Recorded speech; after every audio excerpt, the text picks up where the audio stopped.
Alright, so we had our direct today. Um, and I decided why not do sort of a thing since I'm getting back into content creation. We're doing sort of a discussion video today.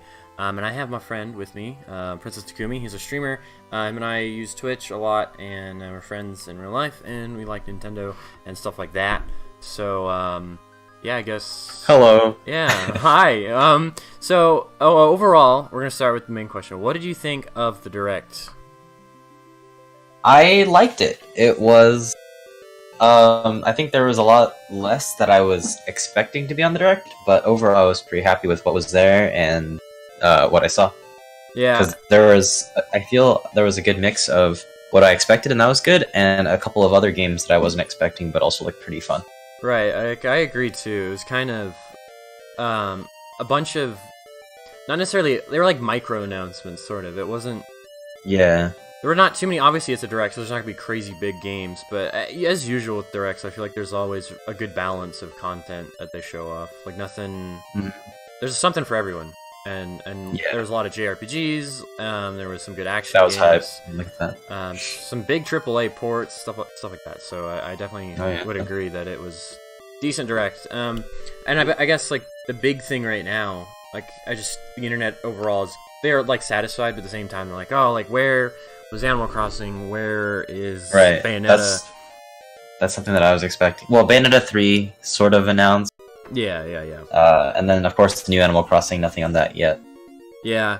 And, like, how do you feel about that, I guess? Like, were you a little disappointed by that? Or what do you think Nintendo's reasoning behind that is? I'm gonna get condemned for this, but I've never been a super big fan of either Bayonetta or Animal Crossing. I think... if it's not ready, they shouldn't talk about it yet, and if that is the case, then I think that they're making the right decision and not pulling the trigger too early on them. They're definitely two of like the most hype discussions that I've heard so far from at least the Nintendo side. Yeah, and especially Animal Crossing. Yeah, Animal Crossing and the whole Isabelle and Smash. Yeah, that whole announcement, that was back in... when was that actually? That was September. That was... Yeah, that was a while ago then. Yeah. So... yeah. I definitely like can see that too, because I think it makes sense. Like, normally when Nintendo does a Direct like this, they're at either the beginning of the year. They've done these a lot. So this isn't anything abnormal. But usually they lay a roadmap of games that they've already discussed that are going to come out in 2019. Yeah, so it is kind of bizarre that they wouldn't at least mention Animal Crossing. I'm glad they mentioned Bayonetta. Because that was something, but nothing at all about Animal Crossing. So interesting. Although, granted, we did get pretty much no information. Like, for example, Fire Emblem, which was a big topic. I think it was talked about once at E3 and then complete silence until now. Yeah, wasn't it announced when they originally revealed the Switch? I think it was announced then, and then we got the little trailer at E3. Yeah, because they announced they announced that Warriors was going to come, and then Warriors, and then they were going to get a new Fire a brand new Fire Emblem, right? And then 3 houses. Yeah, and then at E3 that next year, or was it the same year? I can't remember. I think it was the next year. It's 2018 E3. Yeah, okay, so the year after, we finally got to hear more about it. And since that was a pretty big thing with the Direct, and you're obviously named after a Fire Emblem character, how do you feel about what you saw Fire Emblem related? Yeah, we've actually been talking about this a little bit before we started recording. I like it. I think it's a little bit of change of a pace, but since there is no clear storyline to it yet, I'm kind of worried for that. Right. Obviously, it's not slated for release until like 2-3 months, so they're probably still finishing up tidbits on that, and they probably don't want to give away the full story because that obviously detracts from your gameplay experience. But the majority of FE games have definitely been appealing because of their story. I think most like RPGs are, and so from what I've seen from it, purely from an art standpoint, the art is fantastic. Yeah, it looks great. A big step up from Fates and Echoes. Well, yeah, and that's the other thing too. It kind of retains the style that Fates and Echoes had and Awakening, but it you know, Yeah. it switchifies. Yeah, it's very accentuated. Yeah. There's my big word of the day. What did you think of the UI that we saw? I like it. It's obviously it's the first time Fire Emblem is returning to like a home console since since Ike's games. Yeah, since the Wii. Yeah. I definitely like it. It's a lot. It seems a lot less cramped. They have like a lot more room to flourish, and I really like the look of that like 3D kind of like bending down UI. Yeah, and that was the other thing too, because when it shifts into a battle, it's like it doesn't do like this zoom in transition crazy flip around. It sort of just moves in, and it just zooms in, right? Yeah, I liked that. It wasn't like that kind of ruined the pacing of Fates for me, especially on my like first playthrough of Birthright. I just felt like it got super repetitive every time that you approached it. I don't know. Maybe that's just me, but yeah. I'm glad that looks a bit more smooth. And it is confirmed by Digital Foundry that the game will run at 60 frames per second. And I don't know if that's which is hype. I don't know if that's a first for the series, because GameCube games could run at 60, but I don't know. I don't think. Yeah, I think it is a first. Don't quote me on it. Because I know the 3DS games run at 30 or 29.9. Yep. And the Wii definitely was not at 60. Yeah, and that's the other thing too, is it's kind of wild that this is. It's been. When did Radiant Dawn come out? Or that's the one on the Wii, right? Or Path of Radiant? Yeah, Radiant Dawn was the one on the Wii, and Path of Radiance was for GameCube. When did? Oh man. Has it been? Awakening came out in 2012. Yeah. So if I had to guess, 09? Okay, so 10, it's been about 10 maybe? years since we've had a console Fire Emblem. And, you know, that's kind of wild too, because the GBA ones are pretty popular here in North America because they were the first ones we got. Whereas in Japan, it's console all the way mostly, right? Yeah, so what is pretty much regarded as the best Fire Emblem, which is Fire Emblem 4 Genealogy, was released for SNES. And then, I suppose the East, in terms of the games that they loved, they also have, I mean, it's pretty common that the GBA games were also pretty successful. Did they a lot of people are... Thracia 776? Thracia was actually one of the least sold games simply because of its difficulty. Okay. And that's interesting because Eastern games tend to be a lot more difficult just in general. Right. With almost every game series, you see that. Like a big example is Mario, the original Mario 2. It was too difficult, so they made their own version here in North America, based off of Doki Doki Panic. And Resident Evil also had that kind of similar situation. Jill Valentine in Japan also started out with only a knife. But in the North American version, they gave her a handgun right off the bat, and she also got more ammo. Okay. So it is kind of a Japanese thing that their games are, or were, harder, and it's definitely changed over the years. Definitely hard, I think. Yeah, and that's the other thing too I want to discuss. Out of the more, when I say the modern Fire Emblems, I mean the ones mostly on 3DS. Which would you say is the most difficult? Echoes is probably what I would say overall, Conquest. Probably Conquest. Okay. If you wanted, like, in terms of, like, probably Lunatic plus Awakening is ridiculous. Okay. But out of the gameplay that I've seen and what I've experienced, I haven't finished either. Well, all three of the I haven't finished. So okay. So which, when the original Gaiden was that difficult compared to what we have today, or? See, it's a little bit of a different story, right? Because let's say like Awakening and Fates. First of all, you have casual mode and you have Phoenix mode in Fates, which was never there. There's the pair up system. Sorry, did Echoes have a Phoenix mode? I think it did, right? It had Milla's turn wheel. Oh, okay. So you could basically just turn back time. Gotcha. I don't think it had a Phoenix mode. Okay, though. Difficulty-wise, where do you... I mean, obviously we don't know anything really about it, but... right. How do you feel... What are you looking for? Yeah. I'm hoping that it's going to be a bit harder than Awakening. Okay. But not by much. And I think it should still be accessible to new players, but I don't think it should be a pushover. Right, and that's so the like other thing. Fate's Birthright was marketed towards new players, right? But Yeah. if you wanted to play it as someone who had already played like even a tactical RPG, it was insanely easy. Yeah, and I kind of noticed that too. I'm not the hugest fan of JRPGs, but I was pretty new to Fire Emblem still, and like Birthright, it felt too hand-holdy, if that makes sense. Like there was tutorials pretty much up until 4 hours into the game, but as I've noticed as well, that's sort of a JRPG thing. Like as I've been playing through Persona 5, I'm 6 hours into it, and I'm still getting tutorials, which whatever. But yeah, I'm interested to see how it'll be marketed from that standpoint, because I agree. Like, I remember Awakening was not Awakening. If was very much like, Conquest is for the more hardcore fan, whereas Birthright is, and then Revelation was its own thing. And that's another topic. Unless you have anything else on that.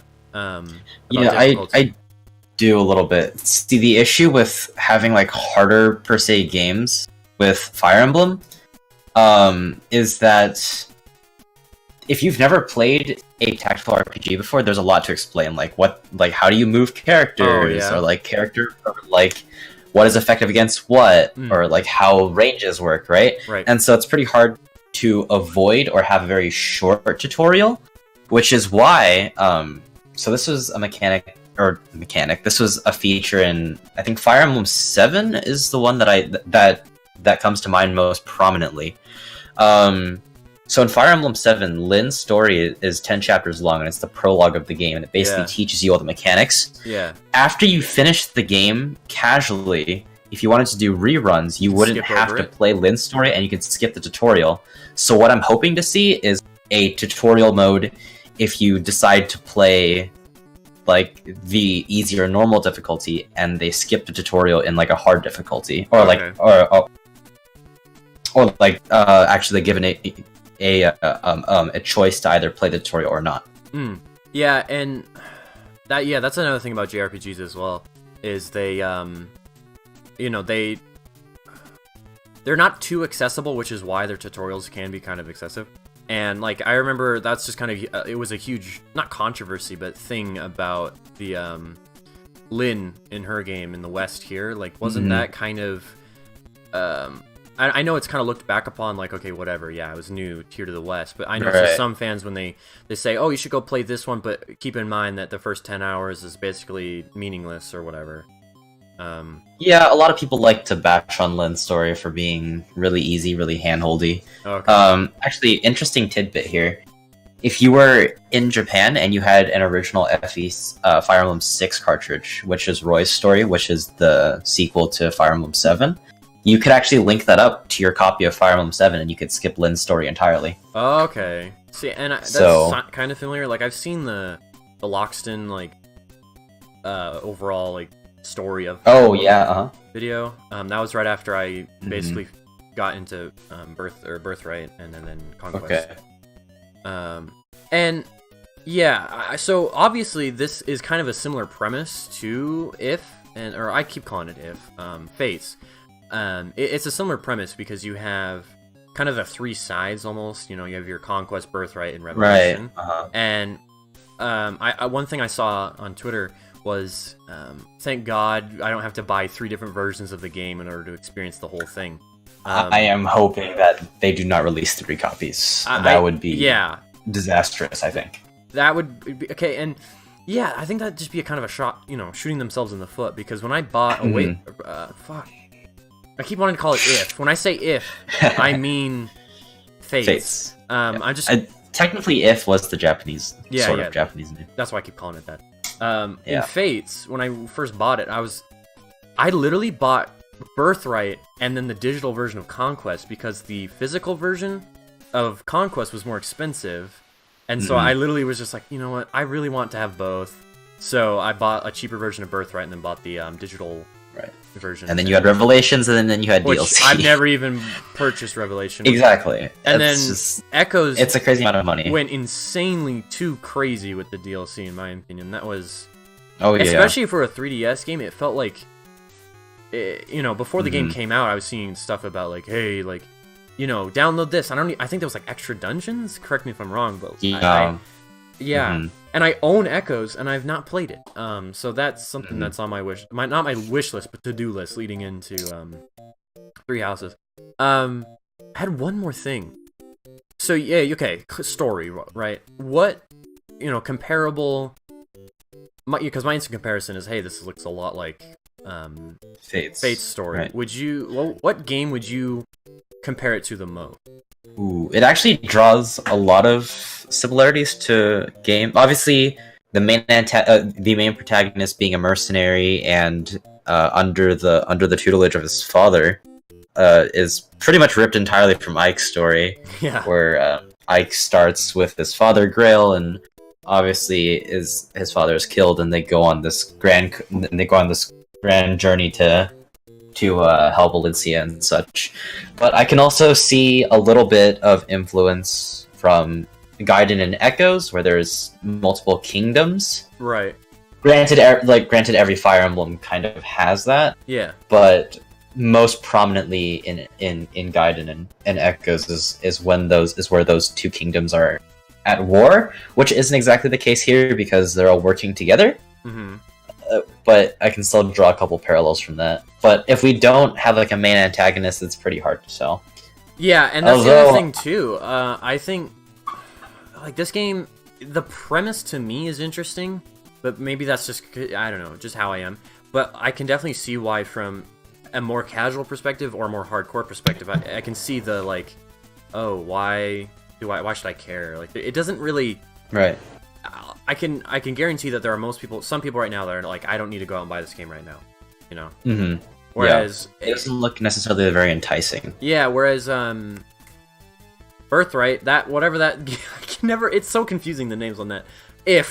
Fates, with Fates, it's kind of like this dramatic story, like, you know, do you go with your blood or do you go with the people you've grown up with? Mm-hmm. You know, you're so torn. Nature make versus your choice. Nurture. Yeah. Yeah. Whereas this game is kind of like, it's kind of unclear because, you know, thinking about it again, I'm kind of like, wait, so it's not three kingdoms, it's one kingdom, but they're like split, but there's like is it three kingdoms? I believe it's like three territories under like one continent. Yeah, and is what I got out of it. And now they coexist, but they're still separate.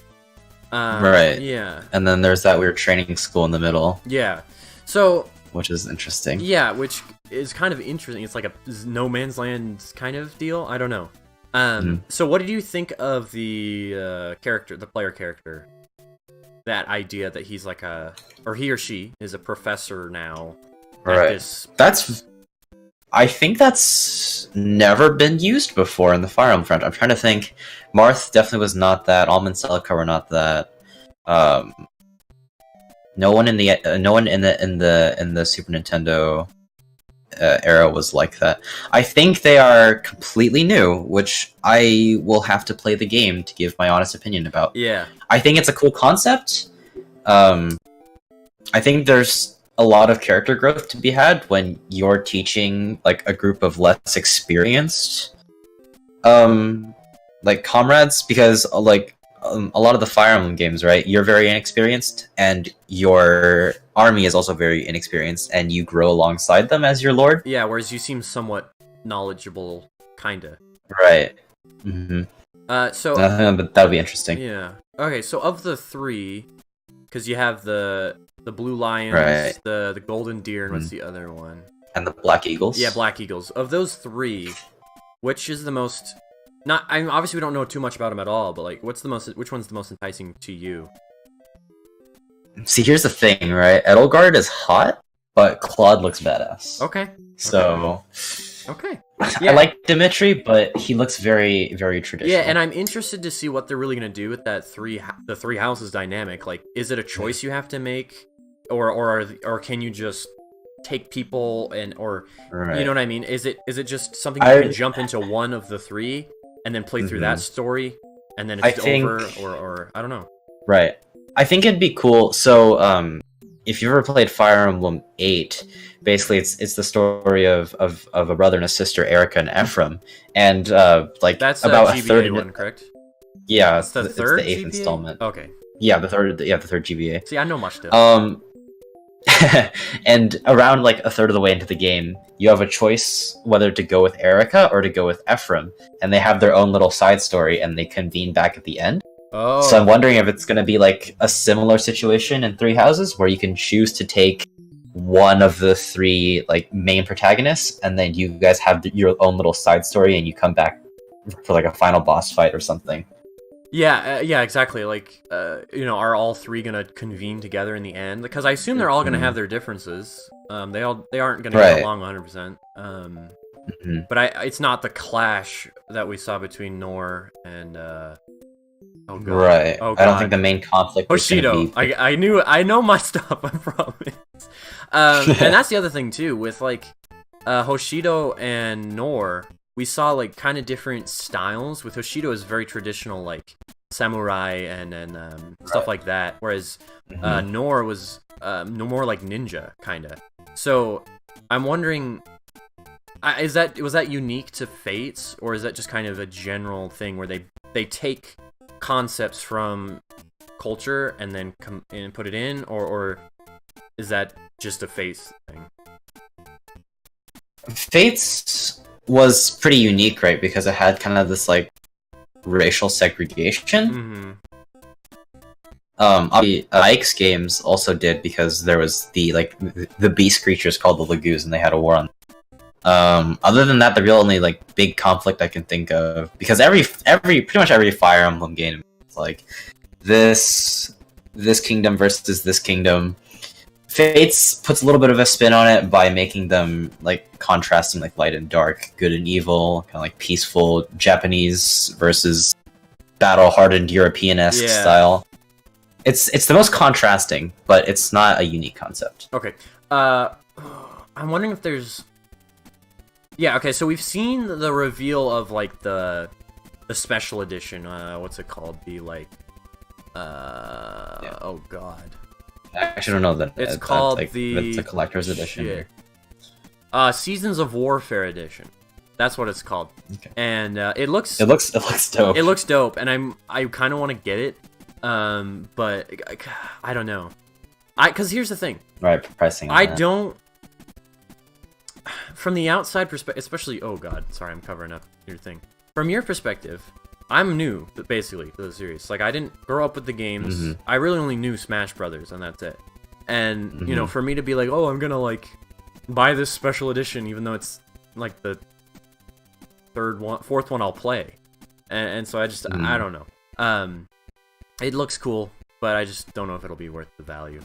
Right. You know, I'm glad that they didn't really talk about DLC either, right away. So, I mean, we'll have to see if they do some sort of, like, day one DLC shit like they did with Echoes, but I don't really know. And that's the other thing, too, like, Echoes didn't really feel like an incomplete game, but you're already paying $10 extra for a 3DS game, $50 instead of $40, and then on top of that, you don't need to, but the whole experience you need to, you know. So, yeah, and Nintendo's been really DLC-focused recently, just in the past 4 or 5 years. So we'll see if that develops at all. Other than that, like, what...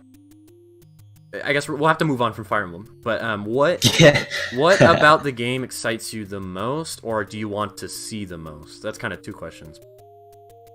Ooh, what excites me the most? Yeah, like when you sit down to play it, what are you hoping will happen, or you'll see, or what mechanic will be introduced? You know what I mean? Like, what are you hoping for? Right. So, pretty much anyone who's played a Fire Emblem game knows the signature like weapon triangle, right? That's it's pretty much been a staple in the game since whenever the heck it was introduced. And looking at the original trailer from E3 and now from here, it looked like there was some sort of like formation, because now it's not just the character that you're controlling, it's the character and the little army around them. Right. And apparently, from what I could see in those two trailers, they had like formations, and I'm interested to see how not only how a weapon has an advantage over another one, but how a formation might have an advantage over an enemy formation. Right. Cause I think that adds an extra layer of depth to the gameplay. Yeah, because you know when you're in a forest, quote unquote, you have a different defense level than when you're standing on solid ground, Right. or whatever. And I'm wondering maybe they'll do something like that with that what's the word? Battalion? Yeah, I don't know. With the larger brutes, or like you'll have a higher attack, but you'll have a lower speed or something like that. I don't know. They might. And something like that, or even just something that you can call out, like say, I want this formation to be a defensive formation, and you spend your turn on making this formation defensive and keeping them in the front line. Oh yeah. And then you take another turn, like maybe swapping them to scout, and then you bring them to the front line and do like a pincer movement or something. Oh, I think that'd be really cool. That'd be cool. We'll have to see, but I could see that working. I guess for me, I'm just excited to be able to play a Fire Emblem game on a 1080p screen, not a 480p little tiny letter post-it note. And I have the XL, so still it stretches the picture, so it doesn't even. But yeah, I mean, it was such both Awakening and then Birthright, and then the half of Conquest I played because I didn't finish Conquest. They were good experiences either way. So I'm looking forward to what Intelligent Systems has for us. And I'm especially just excited to see what the characters are like. That's kind of the thing for me, I guess. Yeah. All right. So the other big thing was the Smash Brothers 3.0 and Joker. So it was kind of a cut, almost. Kind of. Yeah, a little bit. We didn't get any gameplay. Yeah, it's unfortunate. And so there's already speculation, of course, because it's the Smash community. What do you think we'll see in 3.0? Do you think that'll be the update that adds Joker? Like what do you think is gonna happen there? I wouldn't be surprised if it added Joker. Maybe not day one, the day it drops. Yeah, I could definitely see it happening. They probably have a bunch of, well, not a bunch, but they probably still have some sort of little balance issues that they can fix. I'm hoping, and they've already done a decent job of this, improving online a little bit more. Yeah. Right now, I'd like an overhaul, really TBH. I think it's beyond repair unless because there's no way that you're going to be able to just, we made the matchmaking experience better. Like, that's not the issue we're having, Nintendo. The issue is I just want to play on battlefields with no items. I don't want to have to worry about getting like a fucking Pac-Man that's camping on the edge of the map using items. And then you lose like 500,000 GSP. Yeah, because he's just trying to played against that one totally bullshit. Yeah, I agree. I hope that we get some sort of overhaul in that update. Who knows if we'll actually get that. This is Nintendo. They are still incompetent when it comes to online, which is a shame. Because Splatoon 2 does a lot right for a Nintendo online game, but it does a lot wrong. But they're still stuck in like 2004, like early PS2 online stuff, and like Xbox Live Halo 2 nonsense. But the good old days. Yeah, I hope they focus on that a bit more. The big point that people brought up with 3.0 is so they showed like the teaser image with like a question mark on it, and it shows the Switch out of dock with the the generic thing. But in the background, it's like this blurred image on the screen. And people are already assuming that it's a stage builder. And I'm wondering, if they add a stage builder, would it be free update, or would it be paid DLC, or would it be like a limited time thing? And I know you aren't really experienced with the previous Smash games, but I guess as a recap, like Brawl was the first Smash to introduce a stage builder. And it was pretty crazy, but it wasn't anything special. And then Smash 4 came along, and since it was the Wii U, they had to use the gamepad somehow. And so you drew the stage, and that was, I think, almost more limiting than what we saw with Brawl, because Brawl you could just have platforms and like springs and spikes and stuff. It was a lot more. It was simpler, but it worked. Whereas I felt like Smash 4's was a step in the wrong direction, and I almost never used Smash 4's stage builder. Whereas Brawl's, I wouldn't spend hours in there, but there were times when I had friends over. And we would just be like, yo, do you want to like build a random stage? And so we would. And then we'd pretty much play on that till the end of the night. And I'm wondering, for you, is the stage builder ideal? Do you care? Or are you're like dying to have a certain stage layout? Like what if that's added to the game, how would you feel? For me at least, it's definitely not like a core part of Smash. I think if anything, it'd be more of a quality of life change. Like, hey, you guys got a stage builder, have fun. Yeah. I don't think they should be spending a lot of time or effort on it. Yeah. I mean, obviously, make it better over the Smash 4 version, and like, and add some changes that the community wants. But overall, I don't think it will make a big impact on how I see the game and how I play it. Yeah, and I'm one of those people, like, I'm a Halo fan, and so I'm used to, like, not a stage builder, but a map creator. I'm used to separate game modes from the default, and I feel like Ultimate is really lacking in a lot of that. It doesn't have key things that have been in previous Smash games, and while it's nowhere near the level of like Halo 5, where it just had no content in it, just absolutely fucking nothing. It is missing things like home run contest, break the targets, your challenge mode, stuff like that. Smash Tour, hey, everyone loved that, right? Yeah. Even Smash Run and things like that. And I'm hoping if they do add them to the game, like a stage builder or a home run contest that was not leaked, but it's just been discussed and rumored in the community that they may do that. I'd love to see that, because there are times when I sit down to play Smash where I don't want to boot up an arena with you and sweat my butt off, and since I've basically done everything that the single player has to offer, where like I've beaten classic mode on every character already, I've played through World of Light, I don't care about 100%ing it. Spirit board is interesting, and I can kind of see that they're trying with it, like I think it gets boring pretty quick, though. Yeah, and it gets annoying having to sit there and then wait for it to reset, if it even does reset. And like right now they're doing like not a Zelda throwback, but like I saw the Windfish on there and stuff like that. But you know, it's interesting. Like I get what they're trying to do, but I just don't think it's really working. Yeah. I think a change that I'm looking for them to implement, this is pretty small, but going back to bashing on online, but specifically for battle arenas, if you're able to like do a little bit of practice while other people are playing, if you can just hop into the match and actually spectate, if you don't lose your place in line when you're switching characters, I think there are a lot of little quality of life changes to be had on and not only the online experience, but also the main game. Yeah, like when you're 1v1ing, it's not too big a deal if you want to change characters, because you just do. And it's not a big deal if you... Yeah, but there are times when I'm with other people and I get in and I'm like, oh crap, I wanted to spectate that.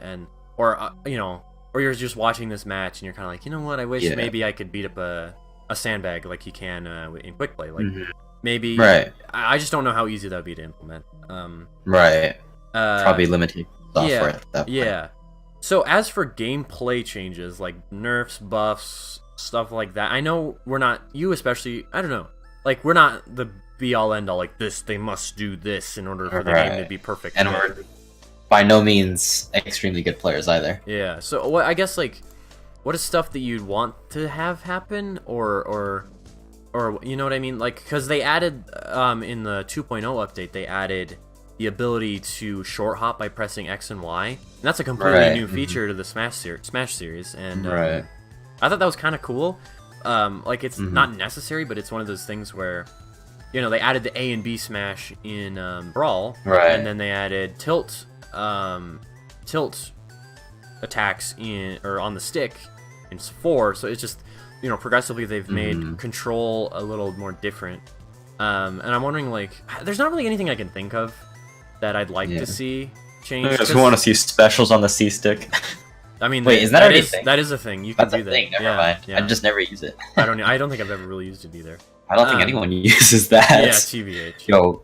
Yo, dude, props to anyone who puts specials on C stick. Yeah. I mean, now that I think about it, I don't think either of us have the ethos to answer it, but I just want Poke Floats, really. That's it. That's it.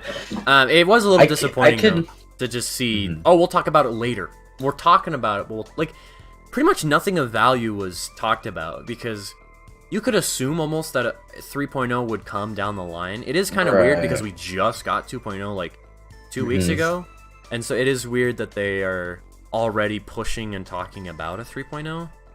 But I don't know. And what's interesting too is that 2.0 was a pretty big update. So you'd think that if they missed anything, they would just have like a mini patch, like 2. Like oh 2.5 is here because we missed these things from 2.0. But no, they're going straight to 3, which is interesting to me. Yeah. Okay, so another big thing, or I mean, I guess Joker. Before we move on from Smash, they said he'll come by the end of April. Do you think he'll come with 3.0, or do you think they'll hold off, or will he come before 3.0? I expect him to come. Yeah. During 3.0. So, I think that's coming soon. That's the most logical. I am. Yeah. I mean, I'm certainly surprised how he isn't. We didn't see any game. Like, I feel like he'd be a little further along than. There's nothing there. Yeah, because like Sakura has said in the past that all the DLC characters have been chosen and are in development. Yeah. So that you know, that doesn't mean like, oh, they had to, the moment they announced Joker was when they started working on him. Like, obviously not. Yeah. So it is kind of weird to me that they announced him in December and then he won't be in the game until later, whereas Piranha Plant was announced in September. Oh no, he was he was announced in November and got in the game 3 months later. So maybe he'll come next month. I don't really know. But that gives me more time to play through Persona 5. So I can't really. That's another game that I need to play through Persona 5. I mean, I've seen a little bit through your videos and through other videos, but I definitely want to experience it for myself. Yeah. And I hope. I mean, the game's still is kind of accessible. You can play it on PS3 and PS4. Right. So if it comes to Switch, I'm gonna be all over it. Yeah, and that's the other thing too. Like, will it come to Switch? Who knows? Right. So there were other, like, obviously other game announcements that we saw. What is one that stands out to you out of all of them that we saw? I like forgot a lot of the names, but the one that you were complaining about how hard it was to pronounce. Oh, Oninaki or Onakani? Oh, Oninaki, there we go. Or well, like something like that. It's Oninaki. It looked really good. I liked it a lot. I think it pulls a couple cliches of how, like, oh, you can go from one world to the spirit dimension, but I definitely like that cliche a lot. I think it's really fun to play with. Yeah. So this is going to be actually kind of relevant, how Apex Legends is related to Titanfall 2. I don't know if anyone actually played through Titanfall 2, since, like, no one bought it. But there was one mission in Titanfall 2 where you could switch between, like, modern-day time and ancient time, and I was like, that's actually that was probably one of the coolest mechanics ever. That was probably the best level in the game. I loved that mechanic, and I think that if that's implemented as a mainstay through an entire game, and especially one like an RPG, I think that would be insanely cool, because there's so many because you're basically getting 2 games. You're getting one game in the normal world and one world in that weird distorted world, and I think that's crazy. Yeah, and that's not not 100% an original idea. Like Zelda games have done that. Like Link to the Past did that, where you could use the magic mirror and view the dark world. Persona does it with the metaverse. So it's not an entirely new concept, but being able to swap like we saw so quickly like that is interesting. Yeah, and I know you're a pretty big JRPG fan. Yep. Whereas I've kind of had to ease into them over the years. And Final Fantasy VII, the port got a release date. Right. How you're gonna? I'm excited to play. Yeah. I'm picking FF7 and 10 for sure. I don't know if I'll pick up 9 or 12. Yeah. So, and that's the other thing. 9 came out today. It is $21 on the eShop. All right. That's to me, that's a bit much, especially since you can go on the PS3, the PS Vita, and the PS4 and buy the game for $7. Yep. And with Final Fantasy X, it's available on PC for $10 through Steam. I've heard it's a really bad port, but you can get it for 10. So that I wonder if that's because it's on the eShop they have to raise the price, or if because then Square doesn't get a certain amount, or if that's just possible. How much Square wanted to market it as. That's bizarre to me. Right. You know, and I hope. When 7 comes out, I assume it'll be around that price, maybe less. It might be $20. Right. 10 will probably be 15 or 40 because it's 10 and 10-2, and it's the HD remaster. Yeah. And then 12 is probably going to be $40 or $50. So, right. You know, those are relatively newer. Yeah, and it's a port of a remake, so it is newer. So yeah. Are Final Fantasy games now considered to be AAA or no? Technically, I mean, Because like 15 was 60, right? Was it 60? yeah, it was full price. I don't. They are AAA. And like even when they came out, they were basically cream of the crop AAA. So yeah, and the term AAA didn't really emerge until early 2000s with like EA and Activision, stuff like that. So it is still kind of a new term, but yeah, it basically like 7 was full price, or not 7. 15 was full price when it came out, and stuff like that. So are there any, like, speaking of ports and stuff like that, you know, obviously not too many were shown off. I mean, I guess there were. But is there a port that you really want on Switch or a remaster? I'm going to say port. I'm going to keep it to port. Is there a port of a game you'd like to see on Switch? I don't know if this is entirely possible, but there is a huge Pokemon hole on the Switch right now. Like, there's like Let's Go Pikachu and Eevee, and that's pretty much the only Pokemon content we have on it. It would be a wide stretch to get a Pokemon port onto Switch. Yeah. Especially since it doesn't have 2 screens. So now that I'm thinking about it more, it's highly unlikely, and I don't think it's going to happen. Yeah. But, it would be see, a lot of the ports that I'm thinking about are all from, like, DS era, where they're, like, 2 screens, and that'd be Is pretty that what hard you to mostly emulate on grew up with? Switch. DS? Yeah. Okay. Yeah, whereas I'm like, oh, port me some GameCube stuff. Give me some of that. You're right. It'd be kind of cool. I never owned a GameCube, so... Yeah, it'd be kind of cool because to promote... I mean, you just have some all-time classics on the GameCube. Wind Waker, Fire Emblem, Luigi's Mansion, Resident Evil Remake. You have all these things that... Double Dash. Yeah, you have some Sunshine. Wait, the Sunshine? No, Sunshine was a GameCube game. Wait, it was? Yeah. I'm stupid. Sunshine was a launch title, actually. Actually, no, it wasn't. Luigi's Mansion was, and then Sunshine came out like 2 months later. But yeah, you know, there's so many games that I just would like to see. Because, you know, it's not too big a deal with, like, Xbox. Like, oh, you know, I can play Halo 3 on my 360, whatever. Whereas, like, oh, I don't want to have to fucking boot up my composite cable GameCube to play this game in really low quality by today's standards. And Nintendo kind of has this... I don't want to say genealogy, but like, just essence about them that the console isn't a console per se; it's a platform to play Nintendo games on. Whereas you look at like the PS4, and it's like, okay, that's you got PS4 games on there, yeah. Whereas the Switch is like Nintendo Switch, so it's like, I'm really hoping they do more ports and just virtual console-esque things. Because I'm itching to play some older Nintendo games. So, but yeah. Yeah, for sure. The big one for me right now is Chibi Robo. I would just love to see a port of Chibi Robo.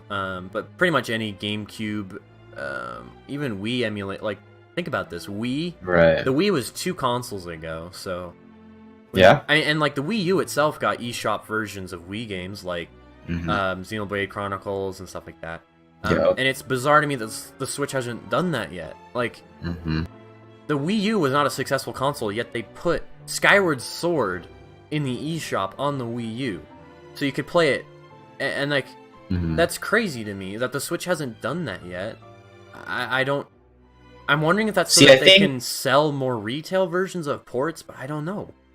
See, I think it's because the Wii U was so similar to the Wii in terms of hardware. It's like it used the same controllers, and it was pretty similar in how all they had the to do games was were. emulate an ISO of the game. Because that's Whereas really what the with Wii U the does. Switch, it's radically different from how the Wii was, or even the Wii U. So, like, say we got like Super Mario Galaxy on Switch, it would be great, but they'd have to rework a lot of things, I think. Yeah, especially with like the pointer motion control. I can see what you're saying. But you know, GameCube games, are they really that? Like, you're missing analog triggers, but if you have a GameCube adapter, then it's really not that big a deal. Right. So I don't know. It still is murky water. The GameCube's probably my favorite Nintendo console. You know, I will definitively say it's my favorite Nintendo console. Next to probably the SNES and then 64. But yeah, it doesn't really matter. That's not the topic. But it's my favorite console. I'd love to see some love for the thing.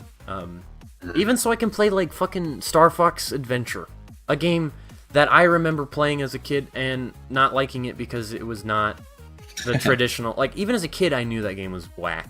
But I'd still like to be able to play it in HD without having to emulate it, because You just want to play that Kirby's Air Ride sometime, dude. yeah, Kirby Air, there's just so many games that I'd love to see, and I don't know. Final Fantasy is a step in the right direction, especially since those games were never available on Nintendo consoles, so that's huge. Final Fantasy VII, which originally was going to be on the Nintendo 64, but then since Sony announced that their console would use a CD, that that would allow for more room, so then Square's like, yeah, screw you, Nintendo, sorry, we're moving to that. And ever since then, it's kind of been that way with the Nintendo. They only get ports or like weird DS versions of the Final Fantasy games.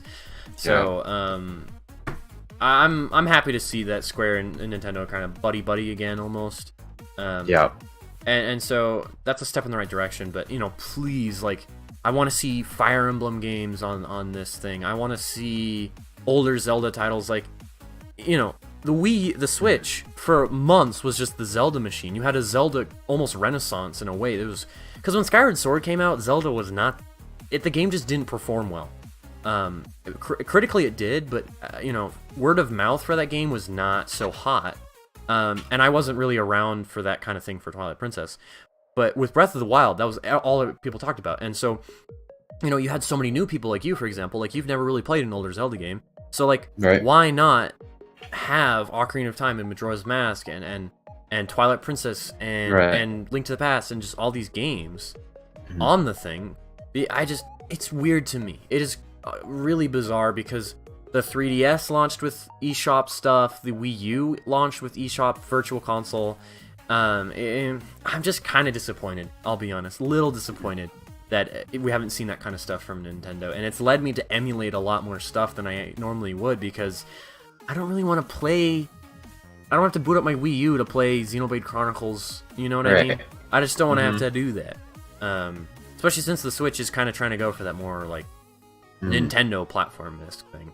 And I think they're also taking a quick step in the right direction with what I heard about them trying to add in like an SNES kind of console within that to add on to the NES games that are already on there. So we're gonna get a lot more like older titles that came out. Yeah, like you can currently play all the original Super Mario Brothers games on the NES app. You can play 1, 2, and 3, which is my personal favorite. But like that's great, and you can play Zelda 2, which is probably the most ugly duckling ever made. But you can play it. Like that's great. I love that. I don't love Zelda 2, but you can play it.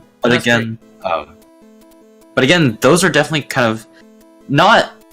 I will say not as many people have an original NES or SNES as they do maybe a GameCube. Correct. Because it's obviously a lot older of a console. Or a way to play GameCube games, yeah. Right. Yeah, because like I have an NES and the thing doesn't work. I've been meaning to get it refurbished, but I don't really need to. Honestly, I just like having it over there, but whatever. Right. For me, probably what was the biggest announcement / showcase / whatever? What was your favorite thing from the Direct? I will say surprisingly it was not Fire Emblem. Okay, really? It was not Fire Emblem. During the thing itself, you seemed kind of into it. But then, like, basically afterwards, you seemed not so much. That makes sense. Right. I mean, after the initial hype died down of, holy cow, we're getting a new Fire Emblem game, it's kind of like, we really didn't see much that we didn't already knew. Well, no, rather. I mean, we have a basic understanding of how the story works, but apart from that, there's really no gameplay, there's really no conflict, we just know the backstory, which is what we would have gotten in the first 10 minutes anyways. Yeah. So I think what I really enjoyed out of this Direct were quite honestly the new JRPGs that are coming out, and some other like hack and slash games like what's it called? Astral Chains looked pretty cool, and the giant robot thing looked really cool, and heck, freaking Fortnite Tetris Edition looked really cool.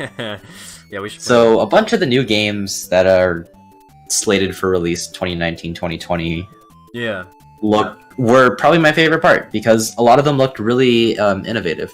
Yeah, and I know you got into Octopath recently. You're playing that on stream. It's fantastic. And you love it. And You haven't played it yet, go play it. Square is making that that fucking game. Right. They're making that, and that's kind of cool. Right.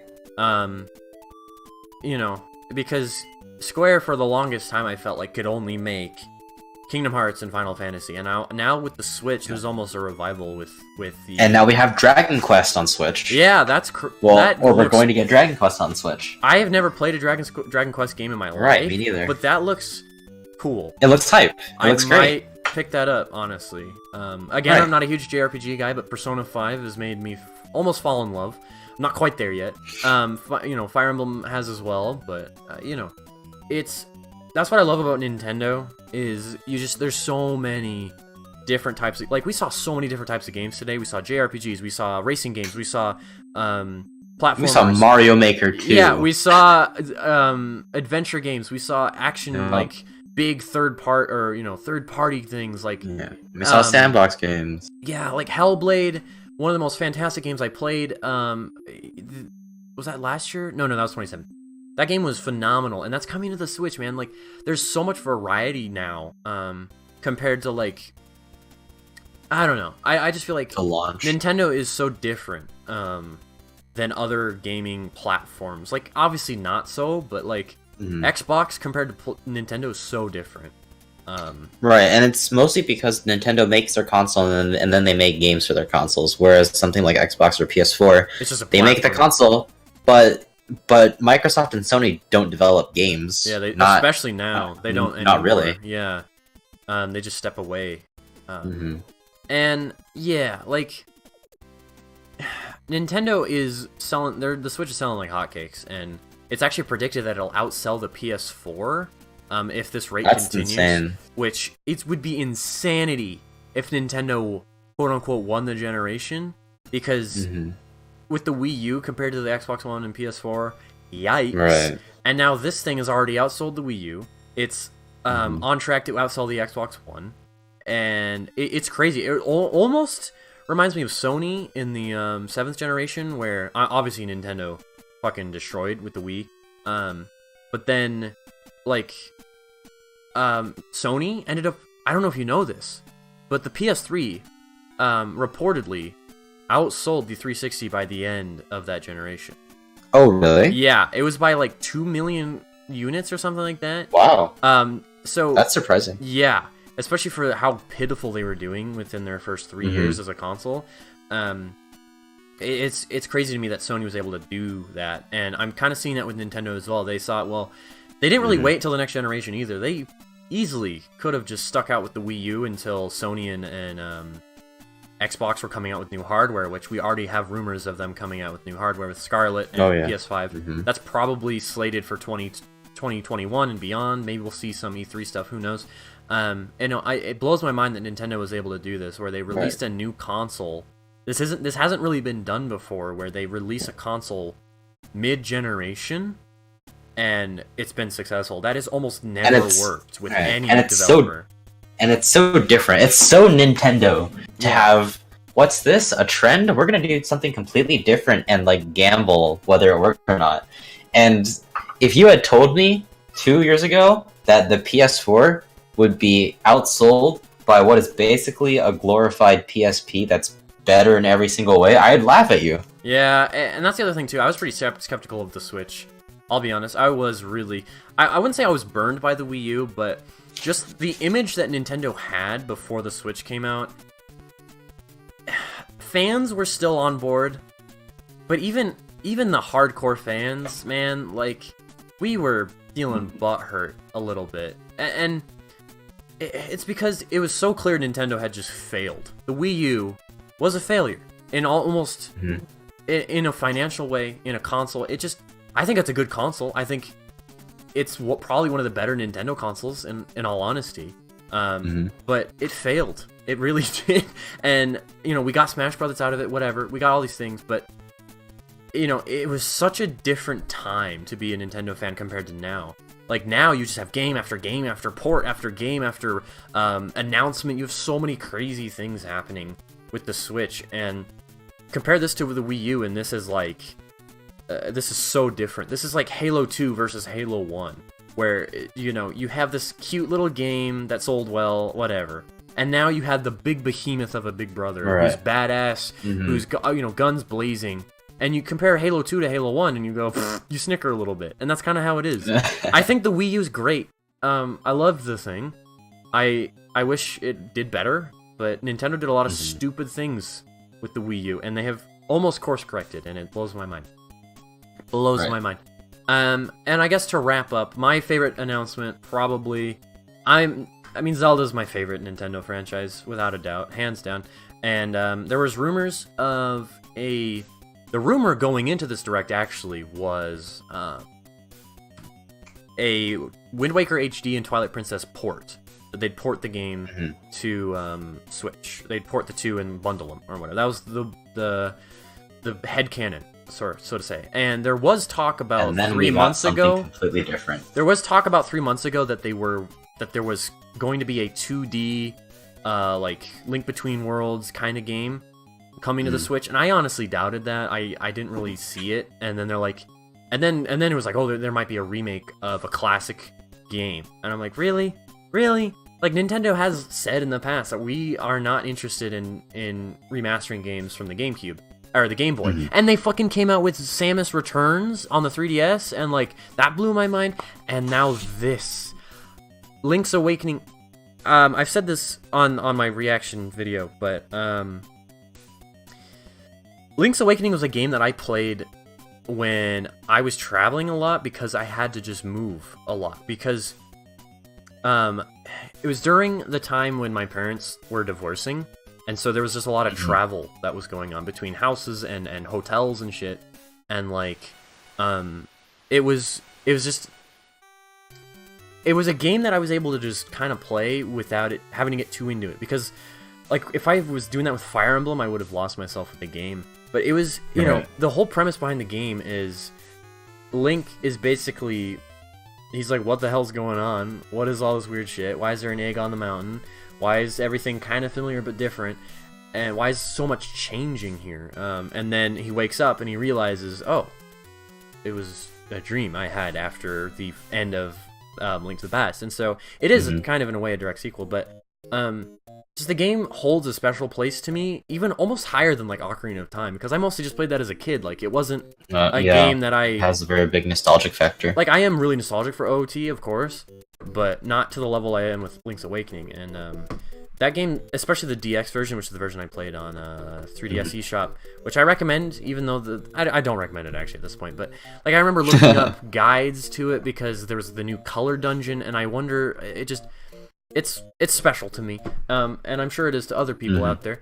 And like the fact that a GBA game is getting a remaster is crazy, and that style looks so good, and it's kind of an obscure game almost, like in a way, because you had like Chain Chomp in there, you had Goombas, you had just like normal Mario enemies in there, and you could jump. There was some like 2D side-scrolling bits in there, and just weird enemies, different enemies, and it's such a unique Zelda game, and I love it, and I'm just so hyped, and I hope it comes out by the end of the year, because again, and that's the other thing with Three Houses, I start college basically end of August, so when Three Houses comes out, I have a month to play the game, and then anything else that comes out during my first few weeks and months of freshman year of university, I'm gonna, I don't know, man. That's a road I'll get there. I'll get there eventually, but I don't know, man. I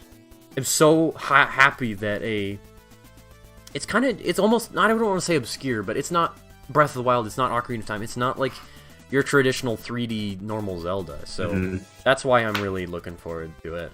And just that feeling I felt, like it was pretty much genuine surprise, even though there was talk about it. It wasn't like I went in expecting it to happen, and so that was for me the best part of the Direct. Yeah, I think. Yeah, go ahead.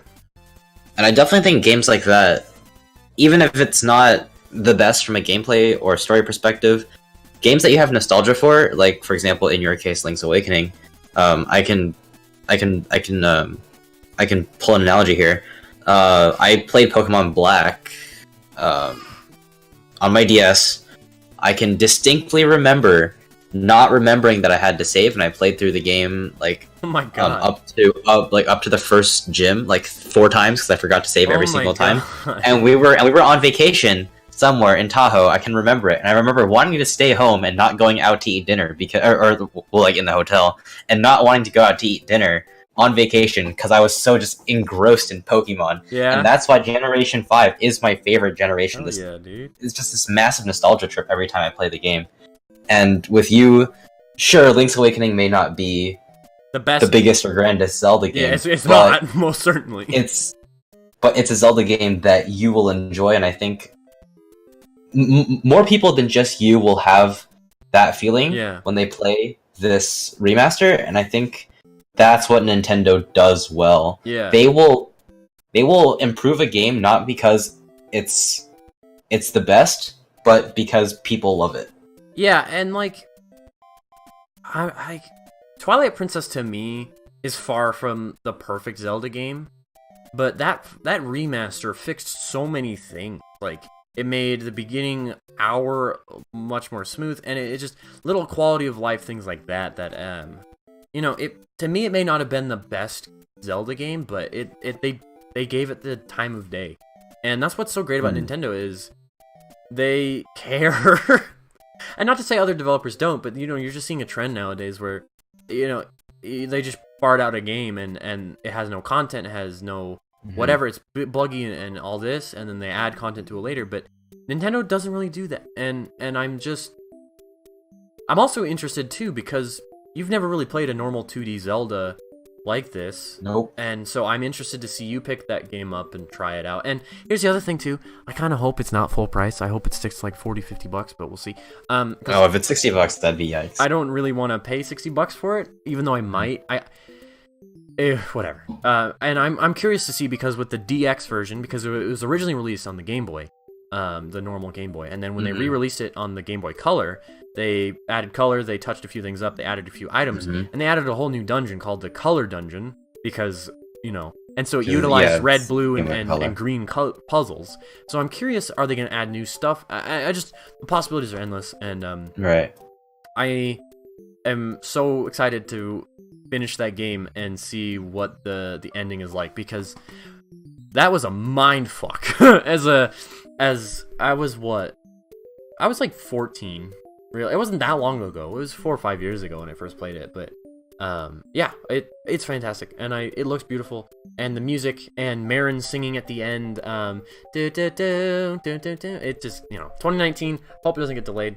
That was for me the best part of the direct, especially since I knew right away. Like, I just find it funny how I knew, like, most reaction videos that I've seen, they're like, "What is this?"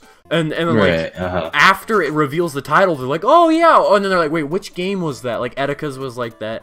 I was seeing like Papagino's. He knew. He was like, "Oh, okay, it is Link's Awakening." Arlo didn't know what it was. He's like, "Is this a new Zelda 2D?" And I'm like, "Dude, it's the most iconic like shipwreck in the world. Like, is there a more iconic shipwreck besides the Titanic? I don't think so." Anyways, I think we've gone on long enough. Thank you so much, Ian Takumi, for coming on.